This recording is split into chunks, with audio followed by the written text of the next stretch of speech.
हमारी आज की कहानी का उन्वान है उसूलों पर समझौता नहीं। आइए इसी उन्वान के तहत आज की जासूसी कहानी सुनते हैं। 1930 की दहाई का जमाना था जब समंदरी तजारत अपने अरूज पर थी। कैप्टन रियाज एक मशहूर ताजिर और जहाजरान था जो अपनी ईमानदारी और बहादुरी के लिए जाना जाता था।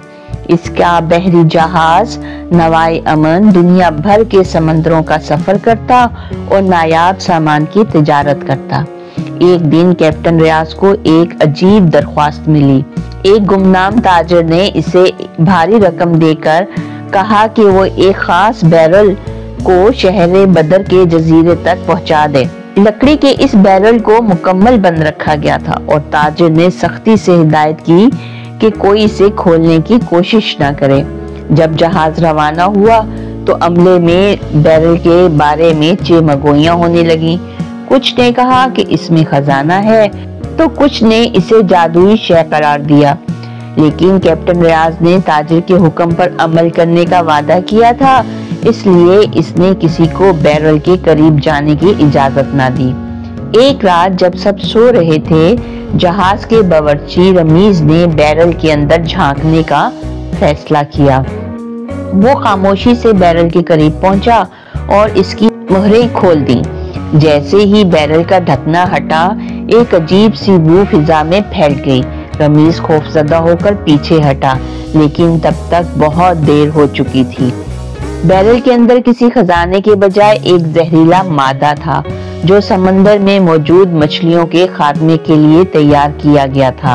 ये एक साजिश थी जिसका मकसद जजीरे के वसाइल को तबाह करना था ताकि वहां के मकामी लोग भूखे मर जाएं और जमीन पर कब्जा आसान हो जाए। रमीज ने फौरन कैप्टन रियाज को खबर दी। रियाज ने मामले की संगीनी को समझा और बैरल को समंदर में फेंकने का सोचा, लेकिन वो जानता था कि ये जहर समंदरी हयात के लिए खतरनाक होगा। कैप्टन रियाज ने अपने अमले के साथ मशवरा किया और फैसला किया कि वो बैरल को ताजिर के पास वापस ले जाएंगे और इसकी साजिश को बेनकाब करेंगे। ये एक खतरनाक फैसला था क्योंकि ताजिर एक बाअसर शख्स था और इसके दुश्मनों को रास्ते में हटाने में देर नहीं लगाता था। रियाज ने बहादुरी से जहाज को वापस मोड़ा और इस ताजिर के शहर पहुंचा। इसने मकामी हुक्काम को बैरल और इसके अंदर मौजूद जहर के बारे में बताया। तहकीकात के बाद पता चला कि ताजिर ने इस जहर को जजीरे की जमीन हथियाने के लिए इस्तेमाल करना था। हुक्काम ने ताजिर को गिरफ्तार कर लिया और कैप्टन रियाज को इसकी ईमानदारी और बहादुरी पर इनाम दिया गया। इस कहानी से हमें ये सबक मिलता है कि किसी भी मौका पर अपनी अखलाकियात और उसूलों का दामन नहीं छोड़ना चाहिए।